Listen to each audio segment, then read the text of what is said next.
자, 여러분 반갑습니다. 저는 해커스 공무원에서 기계직을 담당하고 있는 이선영입니다. 제가 기계 일반 요 앞에서 촬영하면서 대략적인 인사 말씀을 드렸으니까 바로 이제 진행을 할 건데, 우리 기계 설계 이번 올해 이제 우리 2020년도 국가직 9급 같은 경우는 기계 설계에 대해서 여러분들이 별로 얘기가 나오는 게 없어요. 그러니까 기계 일반에 대한 얘기는 많이 나오는데 기계 설계에 대한 내용이 별로 얘기가 되고 있지 않아서 그냥 여러분들이 제가 이제 느끼기에는 그냥 평이하게 여러분들이 좀 느낀 게 아닌가 싶고요. 제가 봐도 그래요. 제가 봐도 그렇고 그냥 여러분이 제일 궁금해하시는 거 합격선 같은 경우는 기계 설계 같은 경우는 80점 이상은 맞으셔야 됩니다. 진짜로. 그래서 가산점 빼고요. 가산점 빼고 기계 설계 같은 경우는 8점 이상 맞으셔야 합격선이 되지 않겠나 이제 하는 게 제 생각입니다. 그러면 여러분들 그 총평 같은 경우는 기계 일반이랑 똑같습니다. 앞에 저기 우리 해커스 공무원 홈페이지에 지금 등재가 돼 있고 하니까 그거 참고해서 여러분들이 전반적인 시험의 내용 좀 판단을 해보셨으면 좋겠고요. 제가 지금부터 말씀드린 내용은 요 다음 시험을 준비하신 분들을 대상으로 하고 있습니다. 자, 보도록 하겠습니다. 자, 첫 번째 문제입니다. 나사의 풀림 방지나 부품을 고정하기 위해 사용하는 핀으로 구멍에 삽입한 후 끝을 굽혀서 고정하는 핀은 그랬습니다. 답은 분할핀입니다. 이게 여러분들 제가 이제 이거 분할핀 설명할 때마다 맨날 수류탄 안전핀, 소화기 핀 막 얘기하는데 여기 보시게 되면 이제 나사의 풀림 방지 얘기 나왔잖아요. 자, 나사의 풀림 방지 같은 요렇게 이제 우리가 풀림 방지를 하고 있습니다. 그래서 여러분들이 요 이거 자동 잼너트라고 있거든요. 그거랑 헷갈리시면 안 되는 게 자동 잼너트는 요 부분이 오므라져 있어가지고 나사를 조일 때 이게 벌어지면서 탄성으로 벌어지면서 조이는 게 이제 자동 잼너트고 얘 같은 경우는 이제 분할핀을 사용할 수 있도록 홈이 들어가 있어요. 홈이 들어가 있는 요런 너트가 있습니다. 그래서 요런 너트가 있으면 물론 이제 볼트에도 이제 구멍이 있어야 돼요. 볼트에 먼저 사전에 구멍이 뚫려 있어가지고 걔를 갖다가 체결해가지고 끝을 갖다가 이렇게 오므려가지고 체결 방지를 하는 요런 방법으로 쓰는 너트 이제 핀이 있습니다. 이게 분할 핀 이렇게 되어 있고 문제의 설명은 이걸 그대로 설명하고 있어요. 그냥 그대로 설명하는 내용인데 어쨌든 끝을 갖다가 구부려가지고 빠지지 않게 하는 핀. 이거 분할핀 맞죠? 그래서 여기서는 분할핀 여러분 생각을 하시면 되겠습니다. 그 다음에 2번 문제 넘어가도록 하겠습니다. 볼라사에 대한 설명으로 옳지 않은 것인데 여러분 볼라사 뭔지 아시죠? 볼스크류. 이게 볼스크류잖아요 지금. 그죠? 네, 볼스크류인데 이거 설명이 옳지 않은 것입니다. 그래서 1번하고 3번, 4번 보게 되면 그냥 그러려니 해요. 근데 이제 2번을 보시게 되면 고성으로 작동하신 소음이 없다라고 얘기했는데 소음이 적은 게 맞지 않나요? 되게 부드럽게 움직인다고 그랬잖아요. 맞아요. 근데 보세요. 이 설명을 가만히 보게 되면은 소음이 없다. 소음이 없다는 너무 세. 설명이 솔직히. 소음이 적다라고 했으면은 얘도 바른 설명이 될 수가 있어요. 근데 소음이 없다는 건 그건 아니죠. 네. 제가 이거 풀면서 야 이거 걸릴 사람 좀 있겠다 싶다라고. 왜냐면은 이게 지금 3번 같은 예압을 통해 백래시를 줄일 수 있다는 건 예압은 뭐냐면은 얘를 체결하기 전에 미리 압력을 줘가지고 그러니까 사전으로 힘을 줘가지고 살짝 미리 좀 체결을 해놓는 거예요. 그걸 우리가 예압을 준다 이렇게 하고 있는데 그렇게 하게 되면 변형이 덜 된 상태에서 체결 과정에서 변형이 덜 되거든. 그러니까 백래시를 줄일 수 있다. 이제 이렇게 설명이 가능한 건데 얘 같은 경우는 여러분 소음이 없다. 그래 볼스크류 엄청 부드럽게 되고 효율도 좋고 그러니까 소음이 없겠네. 없는 건 너무 표현이 세다니까. 그래서 야 이거 답 2번일 텐데 그랬는데 진짜 보면 답이 2번이야. 야 이 아무리 공무원 시험이라지만 좀 그렇긴 하죠. 예. 자 어쨌든 그렇게 여러분 이해하시면 되겠습니다. 자 그 다음에 3번 문제 보도록 할게요. 야 이거 여러분들 좀 어려웠죠. 예. 일단 답은 1번입니다. 그래서 저도 이거 1번하고 2번이 많이 헷갈리더라고요. 용접계수하고 형상계수 이거 갖다 나눠주는 거 아닌가. 예, 그래서 이음 효율 이렇게 나왔는데 자 이걸 일단 이렇게 해볼게요. 일단 여기서 말하는 이음 효율하고 그러니까 우리가 용접계수하고 형상계수를 좀 분리해서 본다 그러면 이렇게 보셔야 돼요.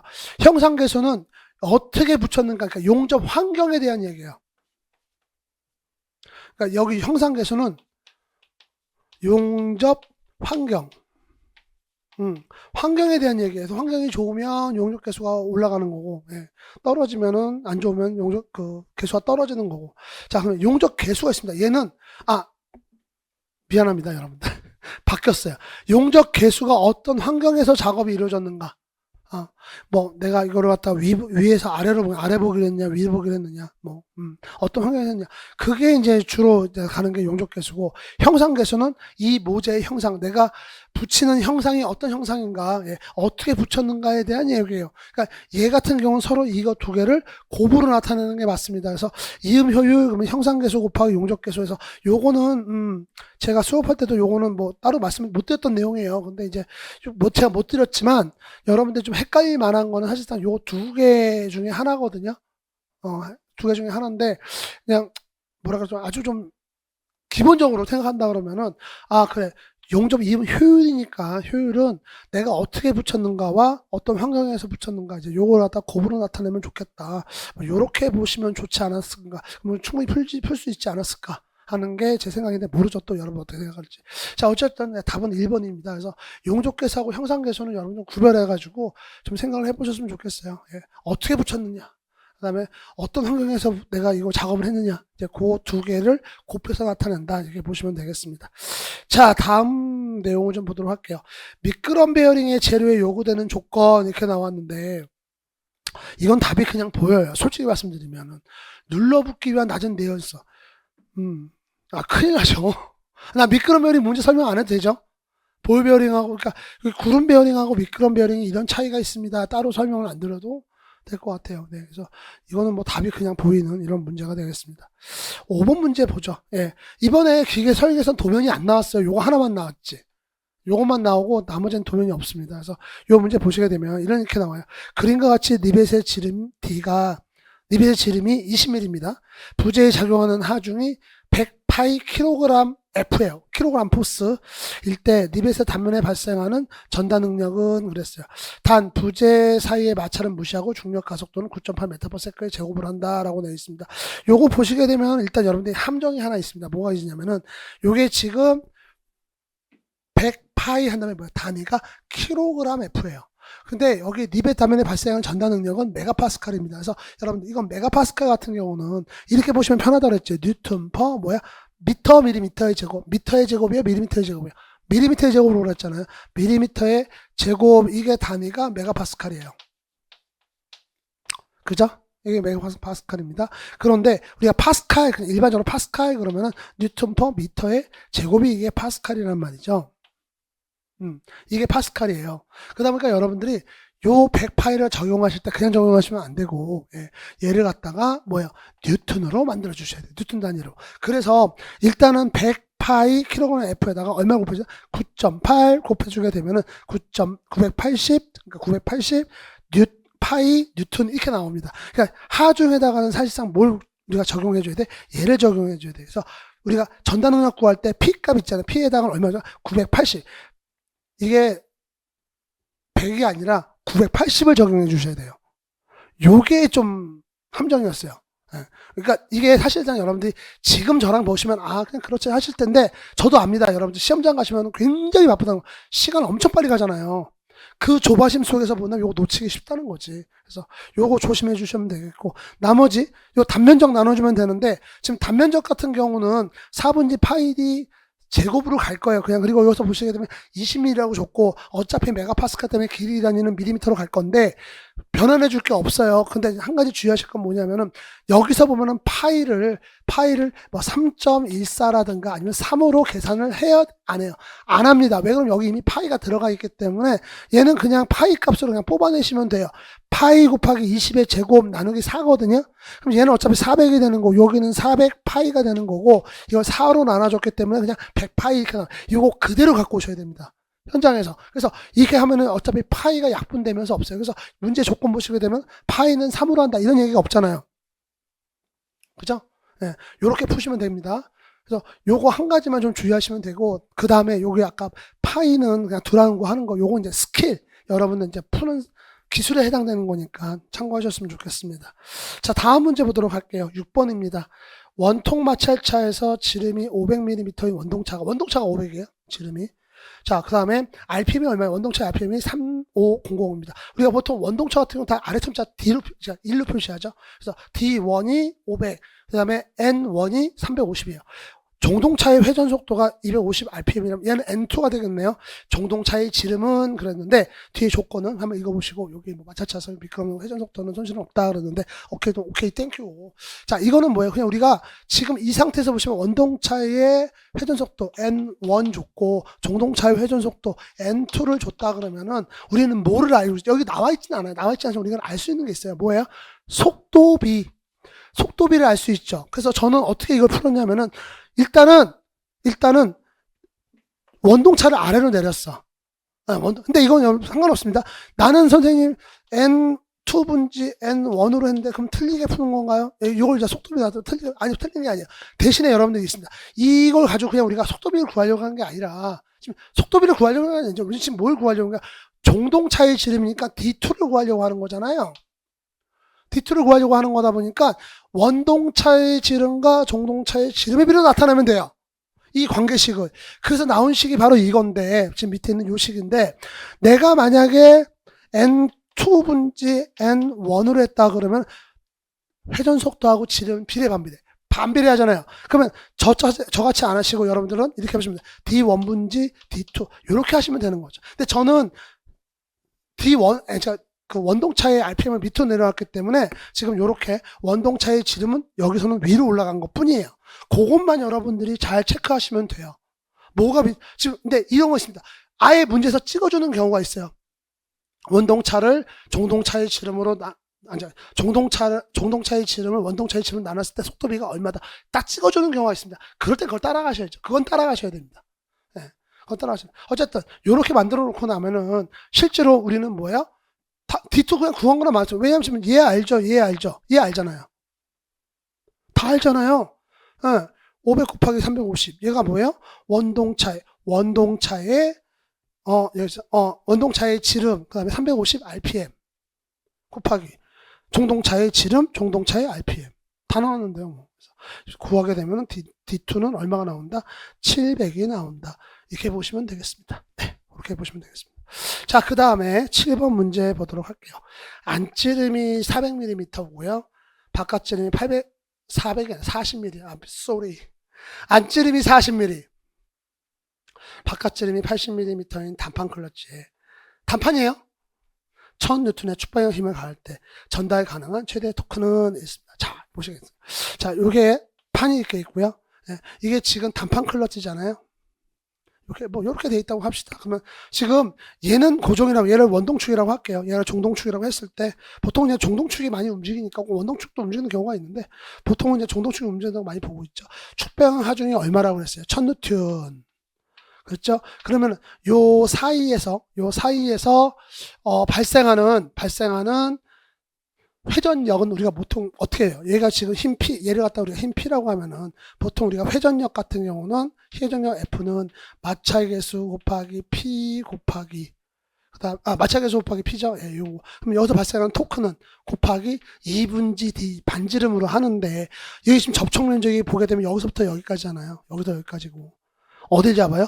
평균 지름 이렇게 가져가죠. 그렇게 여러분 보시면 되겠습니다. 그래서 지금 푸신 걸 제가 이제 푼 수식을 보여드릴 건데 이거는 제가 이제 평균 지름 하려면 여러분 또 헷갈릴까봐 얘 같은 경우는 지금 제가 반지름으로 표시했어요. 일단 예, 어차피 반지름 표시해야 돼요. 2분지 D 하니까 반지름 표시했다니까요. 그래서 평균 반지름 그냥 R로 나타낼 겁니다. R로 나타낼 거고 지금 여기서는 안지름 바깥지름 이렇게 했잖아요. 그래서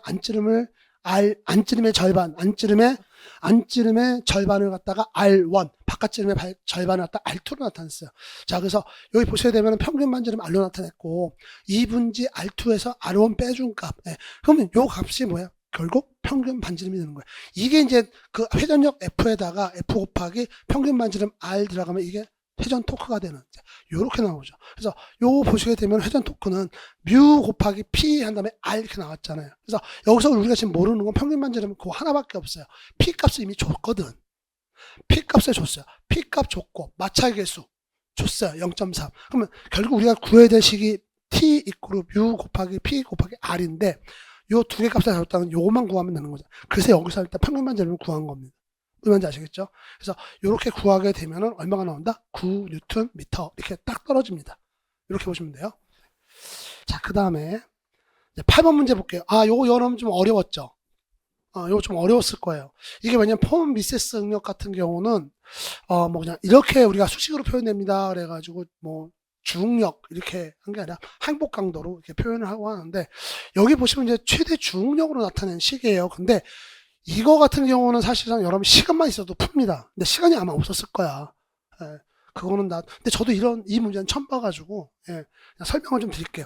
일단, 우리 폼 미세스 응력이라고 하는 건 기반이 뭐냐면은 전단 변형 에너지설이에요. 전단 변형 에너지를 가지고 나타낸 거고, 얘는 여기저기 잘 들어맞습니다. 뭐, 우리, 뭐 최대 주응력 같지, 뭐 취성재료, 최대 전단 능력 같지, 연성재료, 이게 아니라, 예, 얘는 여기저기 잘 맞습니다. 그래서 보통 FEM을 하게 되면 많이 이제 쓰는 그 기법이 이제 이 기법을 가지고 FEM을 많이 해요. 요 응력 해석을 많이 하는데, 요게 답은 지금 3번이 나오거든요. 이게 왜 나오는지 보여드릴게요.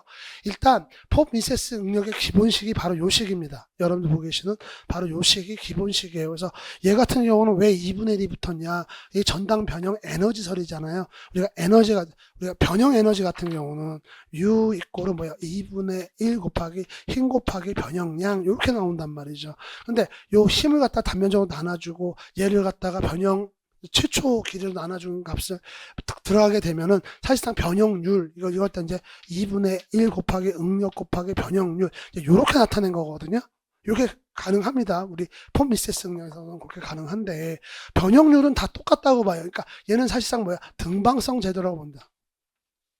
등방성 제로라고 보고 수식이 풀어져요. 그렇게 되면은 얘 같은 경우는 지금 최대 주응력으로 나타낸다. 그래서 지금 시그마 1, 시그마 2로 나타냈잖아요.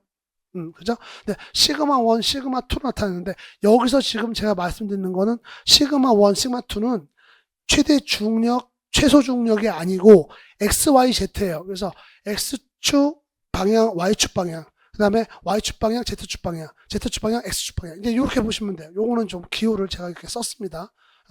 요렇게 우리가 나타낼 수가 있어요. 그러면, 여기서 보시게 되는, 요 이론에서 보시게 되면, 최대 주응력을 지금 시그마 1, 시그마 2로 가져가고 있는데, 얘는 좀 축방향 응력이 있거든요. 그래서 요거 갖다가 우리 변형률 나타내는 값을 갖다가 얘가 지금 폼 미세스 응력이에요. 폼 미세스 응력을 나타내게 되면 얘는 물론 루트 해가지고 요 식으로 나타낼 수 있어요. 그런데 여기서 지금 보시게 되면은 평면 응력 상태라고 그랬어요. 평면 응력 상태 같은 경우는 타우 XY가 있죠. 타우 XY가 있고 그 다음에 시그마 Z는 없습니다.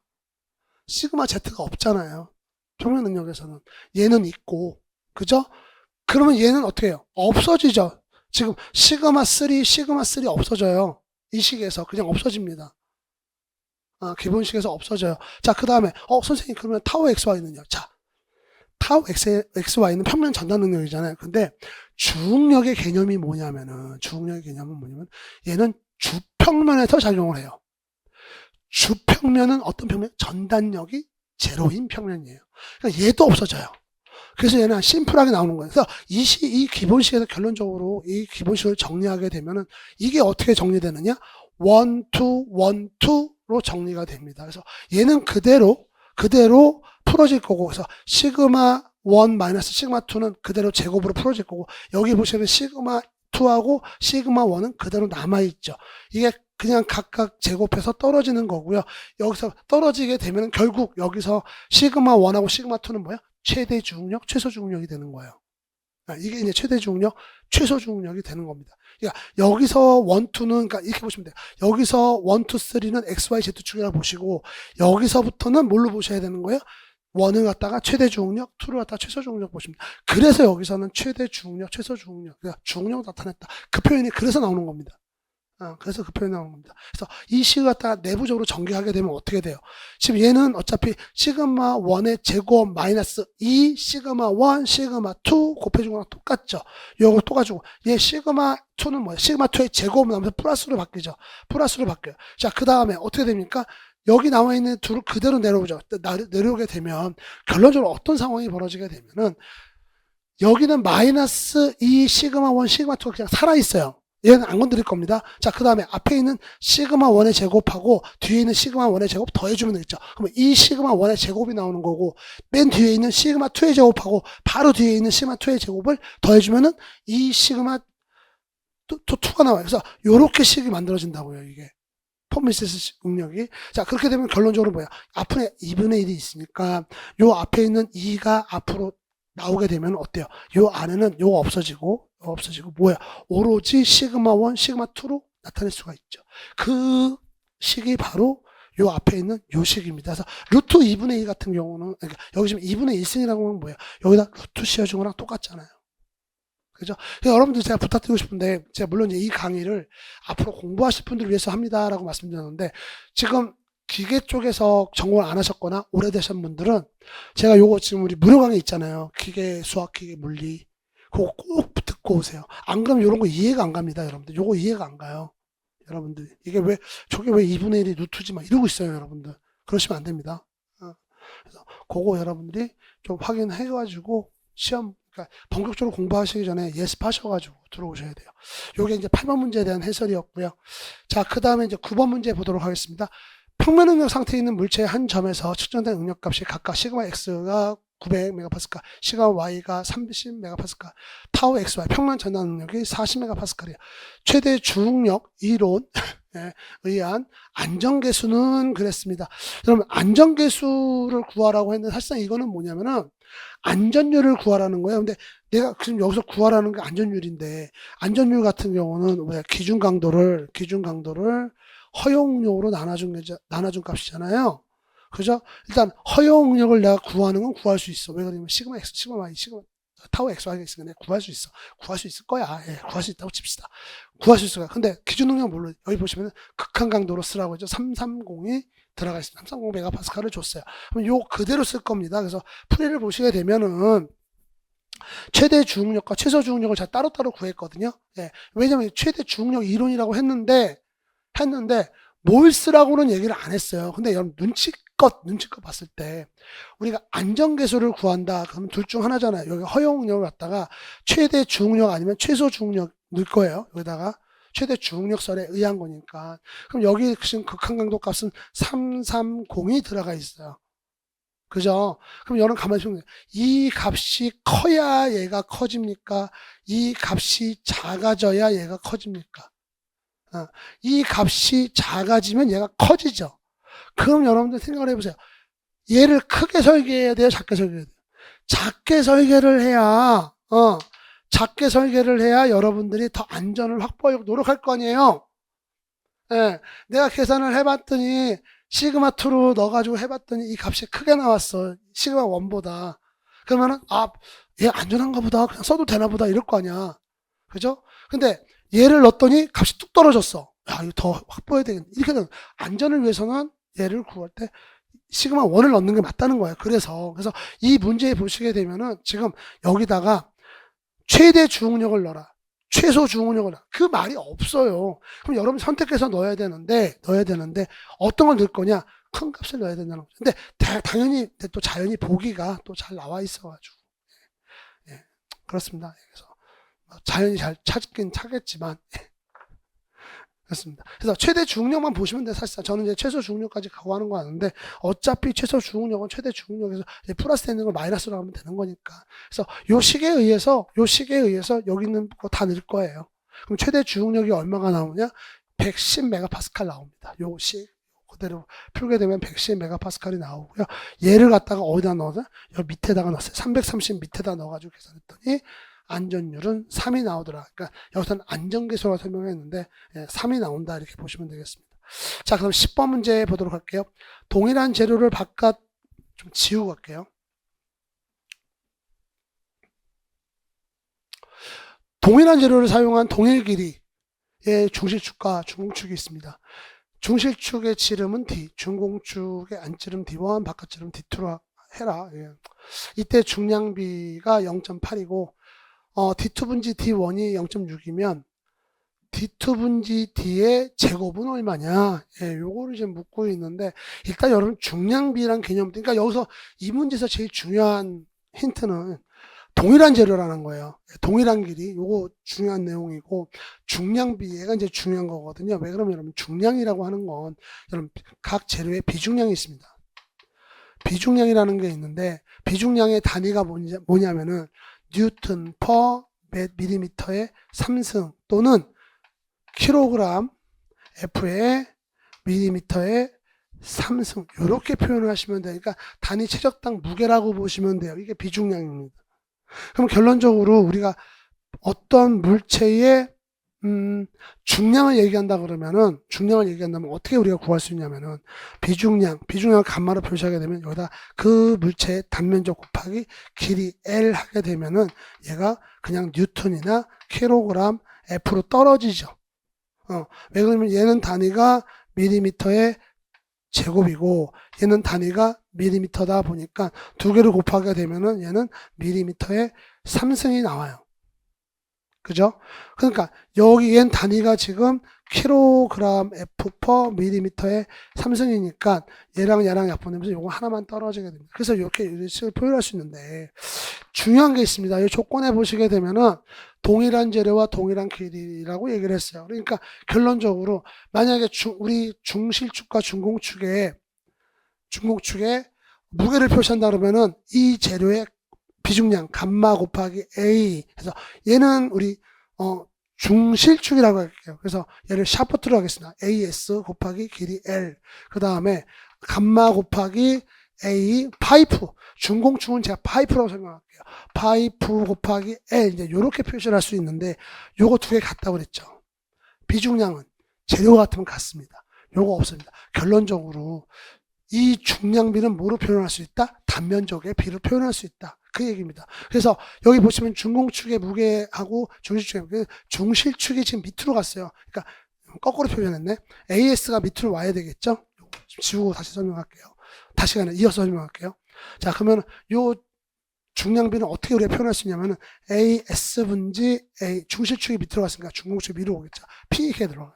근데 어차피 여러분들 이 파이프 그러니까 요 재료 같은 경우는 원형이잖아요. 원형이니까 4분지 파이 D 제곱 그 다음에 분지 얘는 뭐예요? 4분지 파이에서 D2의 제곱 마이너스 D1의 제곱으로 표현할 수 있죠. 근데 결론은 뭐냐면은 요게 약분이 가능해요. 4분지 파이가. 그러면서 결론적으로 D로만 표현할 수가 있는 거죠.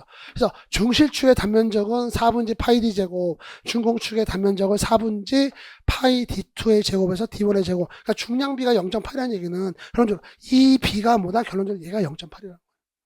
그죠? 요거 1번 여러분 좀 생각을 해 놓으셔야 되고. 자, 그 다음에 또 뭐예요?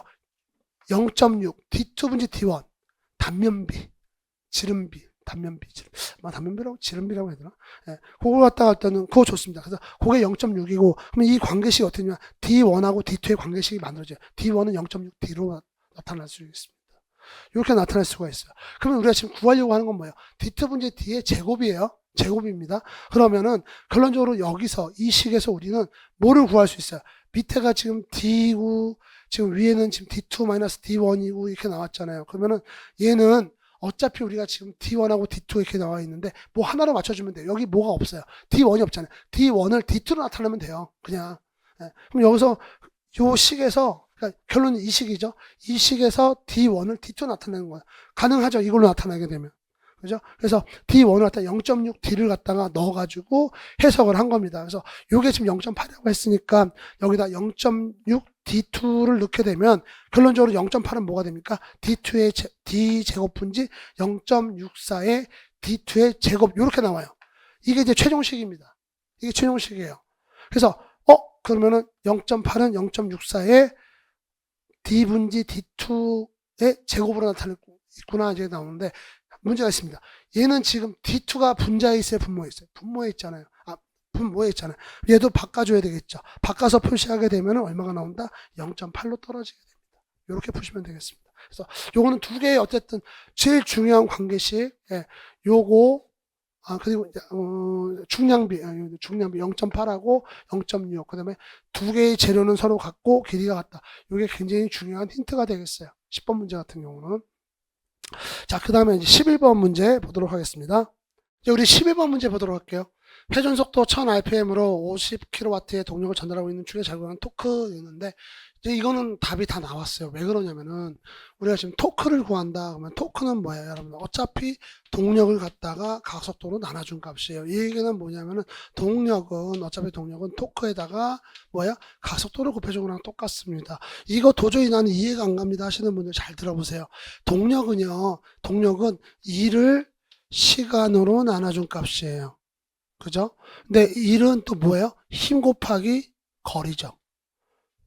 힘 곱하기 거리. 그러니까 한마디로 힘 곱하기 거리를 시간으로 나눠주네요. 그러다 보니까 요걸 두 개 합치게 되면 뭐가 돼요? 힘 곱하기 속도가 되기도 해요. 동력 같은 경우 그렇게 나타날 수도 있습니다. 그러면 얘 같은 경우는 뭐예요? 얘야말로 힘 곱하기 거리죠. 그럼 오메가는 얘는 단위가 라디안 퍼 세크예요. 예, 한번 라디안 퍼 시간 이렇게 나오는 건데, 이 라디안이라고 하는 단위가 좀 신기해요. 뭐냐면은 얘는 앞에 자기 말고 다른 단위가 오잖아요. 그럼 자기가 자리를 내줘요. 뒤로 숨습니다. 또 없어지는 건 아닌데 지가 숨어요. 그래서 사실상 얘는 힘 곱하기 거리 그렇게 나오면 이 단위는 뭐가 돼요? 힘 곱하기 거리 나누기 세크 시간이 됩니다. 똑같죠. 그래서 이렇게 나오는 거예요. 그래서 요 식을 이용해서 풀 거예요. 요 식을 이용해서 풀 건데, 선생님 그러면은 각수도 안 줬잖아요. 왜 안 줬어요? 여기 보면 각수가 1000rpm 있거든요. 여러분들이 아셔야 될 식은 딱 요거 하나예요. 이 문제 풀기 위해서 여러분 아셔야 될 거는 요겁니다. 각속도를 rpm으로 나타낼 수 있다 없다? 있다. rpm만 하면 이거 각수로 나타낼 수 있다는 거죠. 뭐예요? 2πn 나누기 60 하시면 돼요. 60은 꼭 나눠주셔야 됩니다. 왜 그러냐면은 2π라고 하는 건 뭐예요? 우리 호도법으로 치면 360도예요. 360도 회전을 하는데 몇 회전한다? n rpm만큼 회전한다는 얘기. 근데 얘는 시간 단위가 분당이잖아요. 그러니까 이거 갖다가 메타 퍼 세크로 나타내고 싶으면은 나누기 60을 해줘야죠. 초로 나타나면. 그래서 나누기 60을 해주는 겁니다. 그래서 여러분들 요것만 알면은 오메가 각속도를 rpm으로 60분지 2파이에 놨다. 요것만 아시면 이건 풀 수 있는 문제예요. 풀 수 있는 문제입니다. 자, 50kW라고 했는데 50kW는 50 곱하기 10의 3승 와트예요. 맞죠? 맞죠? 네. 그래서 그거 갖다 그대로 넣어줬습니다. 50 곱하기 10의 3승 와트. 그러니까 위에는 단위가 와트예요. 그래서 요거 갖다가 풀게 되면은 지금 n에다가 뭐예요? 각속 여기 rpm에다가 1000rpm만 넣어주게 되면 얘는 뭐가 나온다? 파이분지 1500 나오게 됩니다. 그러니까 여기서도 사실상 미안합니다. 여기서 여러분들 중요한 건 뭐냐면은 이 보기를 먼저 좀 보세요. 이렇게 문제 풀기 전에 보기를 보시면 파이가 다 살아있잖아요. 파일을 굳이 없앨 필요가 없는 거예요. 여기서도 굳이 이거 갖다가 막 3을 넣고 막 이러실 필요 없이 탄력된 상태에서 식만 정리하시게 되면 뭐가 나온다? 예, 파이 분지 1500 이렇게 떨어지게 되고 답은 4번이 됩니다. 이렇게 정리하시면 되겠고요. 다음 12번 문제 보도록 할게요. 이건 쿼터 문제인데 여러분들 이거는 뭐 우리 쿼터 공부하다 이거는 그냥 다 같이 보고 가는 거죠. 건너뛰고 그러지 않아. 그럴 이유도 없고, 예. 답은 1번입니다. 왜 그러냐면 이게 양쪽 기울기잖아요. 양쪽 기울기 같은 경우는 우리 알파가 로우보다 작다 이렇게 나온 거고. 3번에 보시면 요 식이 있습니다. 요건 먼저 때요. 한쪽 기울기일 때. 그렇죠? 요거는 그냥 제가 여러분들 이거 외우고 가세요. 이렇게 기억하세요 하고 그냥 휙 넘어갔던 건데 이게 이번에 문제로 나왔어요. 예, 그래서 요거 제 말씀 듣고 기억하셨던 분들은 충분히 풀 수 있는 문제다. 예, 보입니다. 13번 보도록 하죠. 100이네요. 100Nm의 토크를 전달하는 지름 50mm의 전동축의 폭이 10mm, 길이가 50mm인 평행 키가 연결됐을 때 키에 발생 전달능력. 나 이거 보고 되게 기분 좋았는데. 왜냐면 이걸 강의할 때, 여러분들 이거 두식 외우세요. 키에 작용하는 전달능력, 비대분지 AT, 키에 작용하는 압축력, HDM지 4T, 이거 외우세요. 막 그러면서, 이런 문제 나오면 좋겠다. 그랬는데, 진짜 넣었어. 역시, 우리가 뭔가 간절히 바라면 다 이루어지는 것 같아요. 이거 한 문제 나왔습니다. 이건 여러분, 우리 뭐 생각하고 자시고 할 게 없어요. 그냥, 이 식에다가 조건 다 때려 넣으면 돼요. 100Nm라고 하니까 여기다 100 넣으면 되고, 넣으면 되고, 자, 그 다음에 밑에 보시면 BDL 나왔잖아요. 여기 보시면 10mm, 50mm, 그 다음에, 지름, 50mm, 10mm, 50mm 타거든. 넣으면 돼요. 한 가지만 조심하시면 돼요. 뭐냐면은, 얘는 밑에는 지금 단위가 밀리미터예요. 자꾸 내가 단위 얘기하니까, 씨발, 나 단위 때문에 기계설계 못해먹겠네 하시는 분이 있을까 봐 그러는데, 이게 저도요, 여러분들, 맨날 여러분들하고 같이 공부하다 해보니까 이렇게 나오는 거지. 예, 저도 예전에는 그랬어요. 근데 이제 자꾸 해보면 늡니다. 이 단위 맞히는 거는요, 의외로 어떤 때는요, 안 맞잖아요. 뭐, 어쩐지 어색할 때가 있어요. 예, 왜 이렇게 나오지? 밀리미터 갖고 왔습니다. 왜? 여기 메가파스칼이니까. 그래서 여기 낸 단위가 지금 뉴턴 퍼 밀리미터의 제곱으로 보셔야 되거든요. 근데 여기 준 토크 보세요. 토크가 100 뉴턴 미터예요. 그러니까 얘는 밀리미터로 환산을 해줘야 돼. 그래서 여기다 지금 1000을 곱해준 겁니다. 그래서 여기다 1000을 곱해준 거예요. 뭔지 아시겠죠? 그것만 조심하시면 되겠고, 참고로 우리 키에 작용하는 압축응력은 HDL 분지 4T. 요거, 이거는 뭐, 그렇습니다. 자, 그럼 14번 문제 보도록 할게요. 서로 맞물려 회전하는 한 쌍의 평기어에 대해서 피니언의 일수가 30개, 기어의 일수가 60개입니다. 모듈이 이고요. 피니언의 회전 속도가 60rpm일 때 두 기어의 축간거리와 기어의 회전 속도. 그러니까 지금 피니언의 회전 속도는 줬어요. 피니언이 뭐냐면 여러분 두 기어가 이렇게 맞물려 돌아가잖아요. 그러면 작은 애를 우리가 보통 피니언 이렇게도 얘기를 해요. 큰 기어, 작은 기어 이렇게도 하지만 작은 애를 피니언 이렇게 얘기도 한다고. 예, 잘 기억이 안 날 것 같으면 여러분들 그 노래 보시면 미니언이라고 있잖아요. 작은 애들 얼마나 애들 걔네 생각하시면 좋아요. 그래서 여기 보셔야 되면 얘가 피니언, 얘가 기어 이제 이렇게 보시면 되겠습니다. 그래서 지금 우리가 구해야 되는 거는 뭐야? 축간거리 요 두 개의 축간거리하고 기어의 회전속도 얘의 RPM을 구해야 되는데 자 이거 구하려면 우리가 맨 먼저 생각을 해야 될 게 있습니다. 뭐가 있냐면은 축간거리는 우리 기어 같은 경우는 뭘로 표현이 된다? 모듈값 곱하기 일수로 표현될 수 있죠. 왜 그래요? 지금 2분지 D1 플러스 D2인데 요 D1하고 D2가 의미하는 게 기어의 바깥지름입니까? 아니죠. 뭐야? 피치원 지름이잖아요. 우리 피치원 지름 같은 경우는 모듈값하고 어떻게 정의가 되냐면 모듈값 이꼬르 피치원 지름을 일수로 나눈 값. 이게 모듈값이에요. 그러다 보니까 D 이꼬르 어떻게 우리가 얘는 피치원 지름 같은 경우는 모듈값하고 일수로 어떻게 나타낼 수 있냐? 모듈값 곱하기 일수로 나타낼 수가 있어요. 그죠? 그러니까 각각에 대해서 우리가 풀어서 쓸 건데, 자, 다행스러운 건 뭐냐면은, 우리 기어에서는요, 기어에서는, 다른 건 다 다를 수가 있는데, 뭐는 같아야 되냐? 두 개의 인접하에 있는 두 개의 기어는 뭐는 같아야 돼요? 모듈값은 같아야 돼요. 그러니까, 결론적으로, D1, D2에 있는 모듈값은 같다. 그러니까 모듈값이 앞으로 나오는 거예요. 공통인자로 나와가지고, 결론적으로 뭘로 표현된다? 일수로 표현되잖아요. 그죠? 예, 표현됐습니다. 근데 이걸 가지고 풀려고 했더니, 이수를 다 줬네. 어머나, 감사해라. 이수 30개, 기어의 이수 60개 다 줬어요. 그래서 저도 이거 풀면서 깜짝 놀랐다니까. 이렇게 줄 수가 있나? 예, 그리고 90mm 이렇게 나옵니다. 예, 30개, 60개 넣으면 돼요. 예, 그냥 90mm 이렇게 나오는 거고. 자, 그 다음에, 여기도 마찬가지죠, 여러분들. 지금 우리가 구해야 되는 건 뭐예요? 회전속도 RPM을 구해야 돼요. 지금 큰 기어의 RPM을 구해야 되는데, 여기 보시게 되면 600rpm이라고 뭐는 줬어요? 피니언의 RPM은 줬어요. 그죠? 그러면은, 내가 지금 구해야 되는 건 뭐예요? 여기서는 이수가 있으니까 그 이수의 비를 가지고 우리가 속도비 나타낼 수 있잖아요. 그래서 요 관계식으로 풀 겁니다. 단 여러분들 기억하셔야 될 거는 RPM하고 회전 속도하고 이수는 반비례한다는 거예요. 그래서 여기 보시면 이렇게 반비례하게 끄습니다. 요것만 조심하시면 되겠습니다. 그래서 요 관계식에서 넣게 되면은 N2, 그러니까 기어의 회전 속도는 N1 곱하기 뭐예요? Z2 분지 Z1 이렇게 나와요. 그러면 여기다 그냥 그대로 조건 때려 넣게 되면은 얘가 600rpm을 했으니까 피니언의 회전속 600rpm을 했고 Z2의 이수가 60개, Z1의 이수가 30개라고 했으니까 요 그대로 놓고 풀게 되면은 300rpm 이렇게 떨어져가지고 답은 3번으로 정리가 됩니다. 깔끔하죠. 자, 다음 문제 보도록 하겠습니다. 헬리컬 기어. 치 직각 모듈 비틀린과 이수 90개 줬어요. 헬리컬 기어의 피치원 지름을 구하세요. 그랬습니다. 여러분들, 우리가 헬리컬 기어의 피치원 지름 구하려면 아까도 말씀드린 기본적으로 우리 기어의 피치원 지름은 모듈값 곱하기 Z거든요. 근데 여기 들어가는 모듈값이 축 기준이냐, 이 기준이냐, 여기서 지금 구하라고 하는 여기 피치원 지름, 여기서 구하라고 하는 피치원 지름은 사실상, 축 기준 모듈 값에다가 Z 값을 곱해준 거랑 똑같아요. 그럼 축 기준 모듈 값은 어떻게 돼요? 이 기준 모듈 값을 해주고, 이수에도 곱해주고, 그거 할 때 막 코사인 베타, 비틀하고 나눠준 값이잖아요, 이거는. 예. 이건 우리가 이제 기본으로 공부하는 우리 헬리컬 기호에서 공부하다 보니까 아주 기본으로 나오는 식입니다. 그래서 다시 한번 설명할게요. 지금 요 식에서 얘는 지금 이 모듈값이 의미하는 거, 그러니까 여기서 구하라고 하는 피치1 지름은 뭐가 기준이다? 이 기준, 축 기준이에요. 축 기준 기준으로 해가지고 축을 기준으로 하는 모듈값에다가 이수를 곱해준 거고, 이수는 변하지 않습니다. 이수는 변하지 않는데 단지 뭐만 변해요.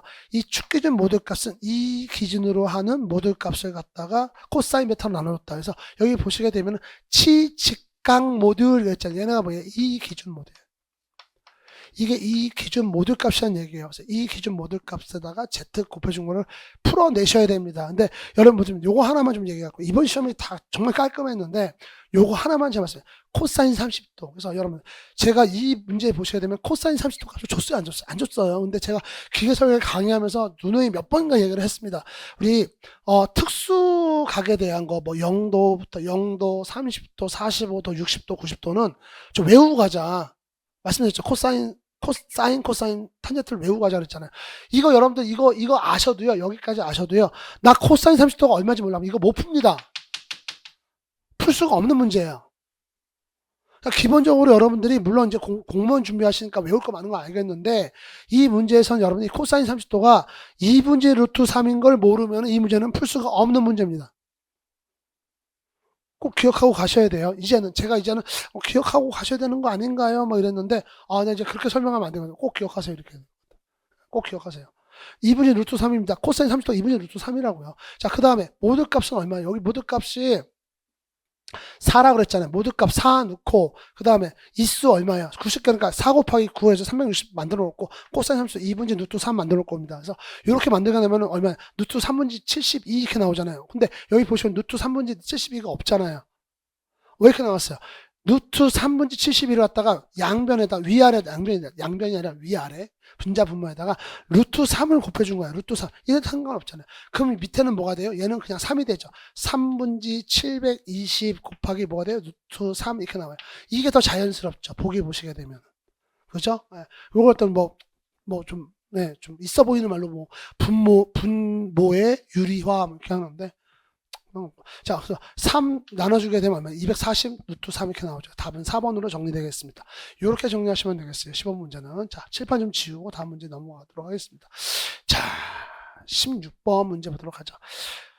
요건 계산 문제가 아니라, 우리 판스프링 얘기를 하는 거예요. 그래서 여기 보시게 되면은, 원형 평판을 이용해서 근데 이거 설명보다 내가 그림을 그려줄게요, 여러분들. 이 판스프링이 되게 간단하게 생겼어요. 얼핏 보면 여러분들, 자세히 안 보면은 요거, 그냥 우리, 평워셔. 갑자기 생각이,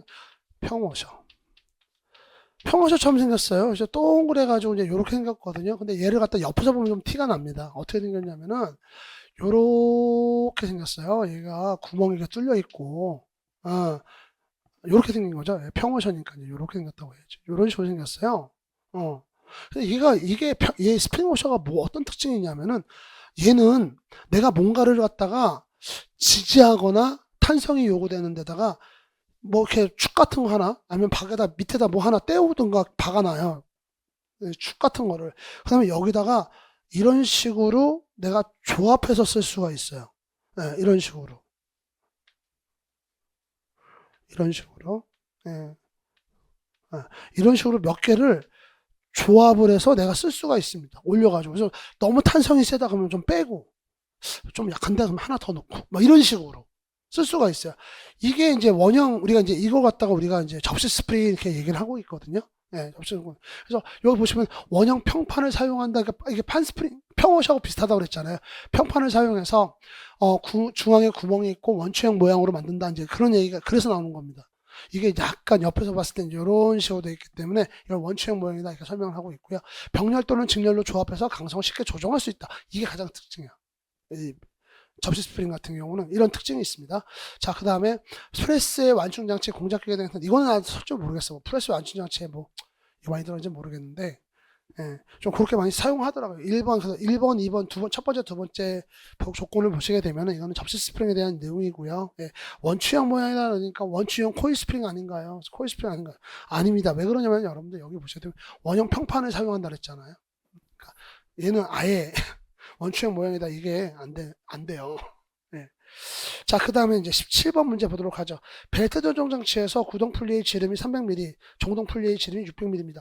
축간 중심거리가 2m일 때 바로 걸기와 엇걸기의 차이는 그랬는데, 이거 여러분들 혹시 제 강의 들으신 분들은 기억을 하실 거예요. 제가 요거 뭐 가마걸기, 지금 요 벨트 조정 장치 같은 거 제가 심화 이론에서 하고 있는데, 요거 기출문제 풀면서, 요 관련된 문제 풀면서 제가 뭐라 그랬냐면은, 여러분 바로 걸기와 엇걸기 요 두 개의 차이를 묻는 문제가 나왔을 때 일일이 계산하면 힘드니 수식을 좀 기억하고 가세요. 그래서 엇걸기, 그러니까 바로 걸기에서, 아니 엇걸기에서 바로 걸기를 값을 빼주게 되면 그 차이는 C분지 D1 곱하기 D2다.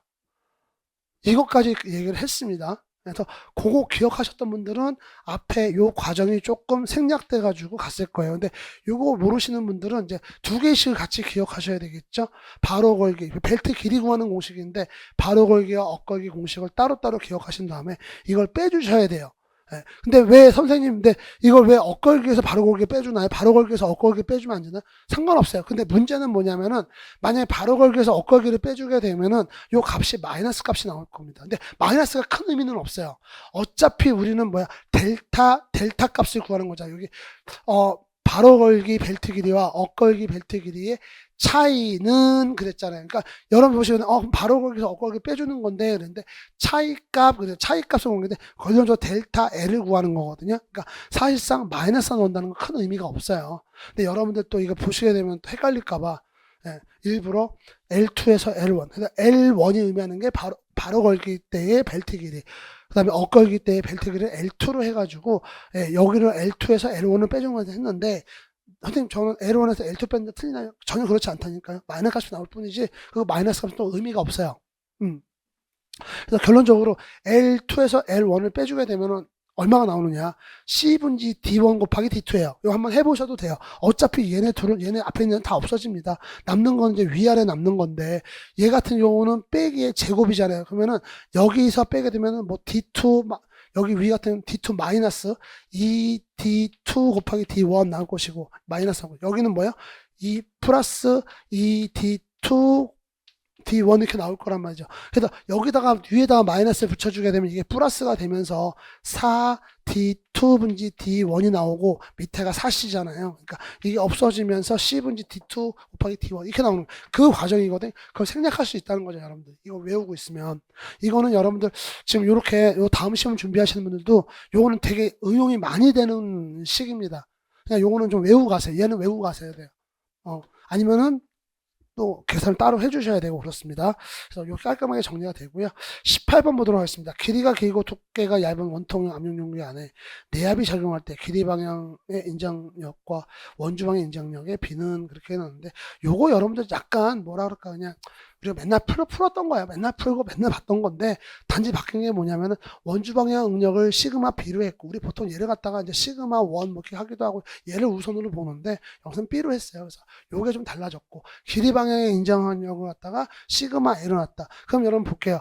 우리 시그마 B 같은 경우는 2T분지 PD입니다. 맞죠? 자, 이거는 툭 치면 나와야 된다. 2T분지 PD, 얘는 4T분지 PD예요. 얘가 뭐예요? 축방향 인장력입니다. 그러면 이거 갖다 비교하라는 얘기인데, 지금 A가 분모로 왔으니까 얘가 분모로 오고 얘가 분모로, 그냥 그대로 정리하시면 돼요. 이 B 같은 경우는 딱 2로 떨어집니다. 뭐 더 이상 생각하고 자실 수밖에 없어요. 자, 그 다음 문제 19번 문제 보도록 하겠습니다. 소선지름이 10mm, 탄성계수는 80GPa, 유효강진수가 10이고, 와, 씨! 길잖아요. 딱 이거예요.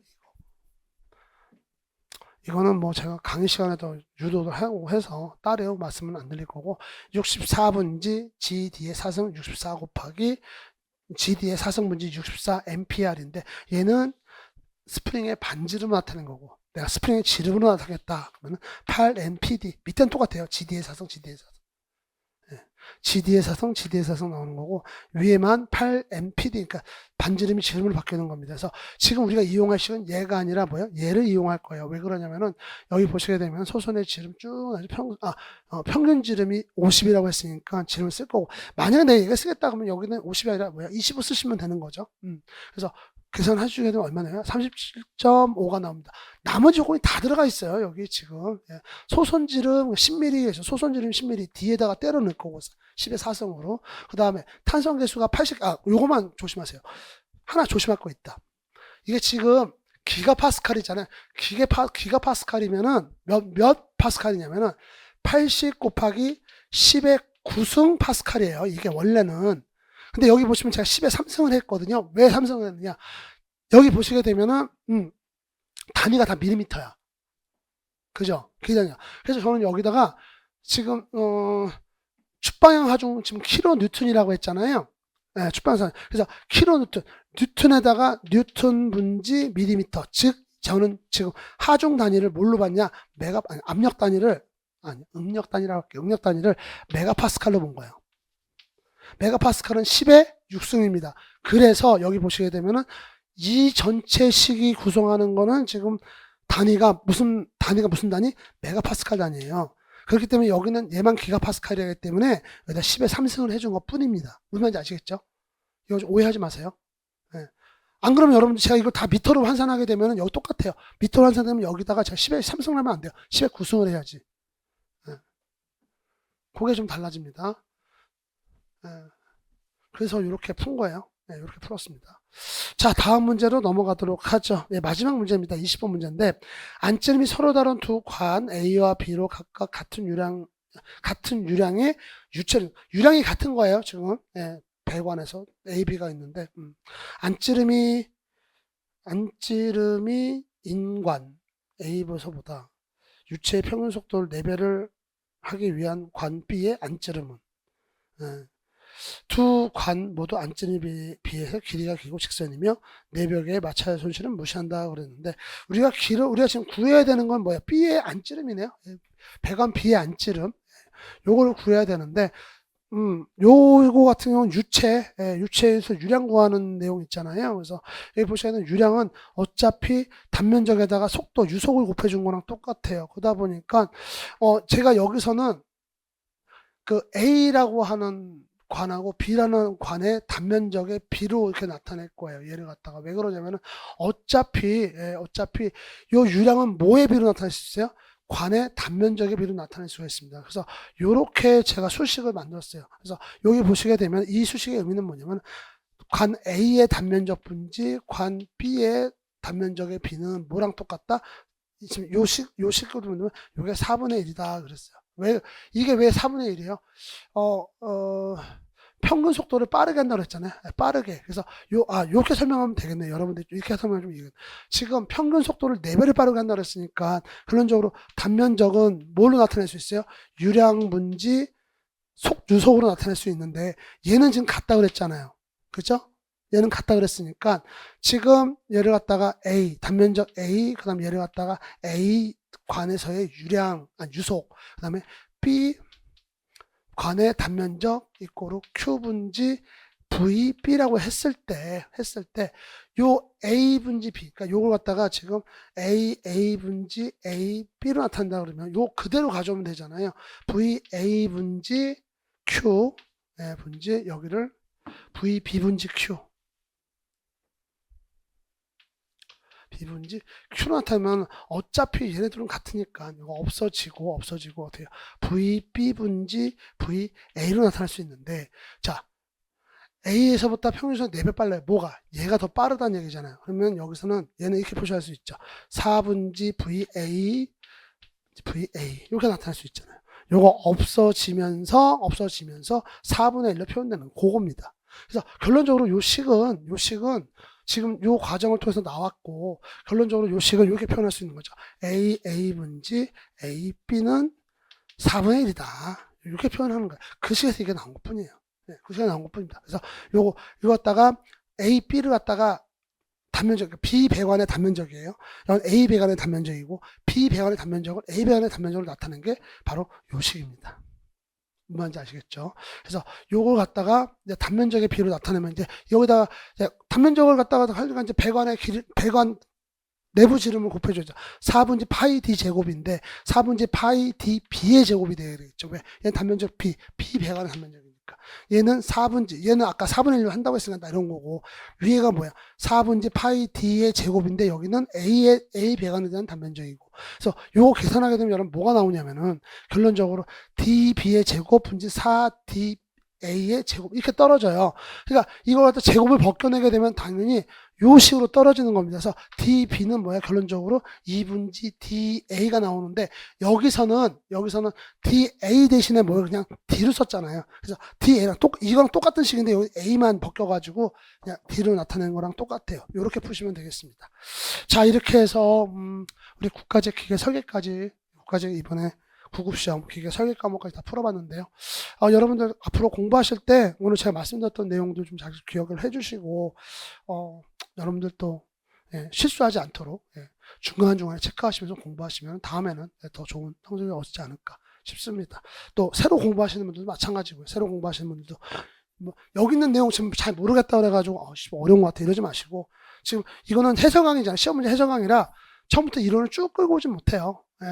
올 수도 없고 그렇죠? 그러다 보니까 대신에 여러분들 처음부터 쭉 공부하시면은 충분히 다 풀 수 있는 문제들이니까 좀 힘과 용기를 얻어서 공부하셨으면 좋겠고요. 저는 다음에 더 좋은 강의 찾아뵙도록 하겠습니다. 고맙습니다.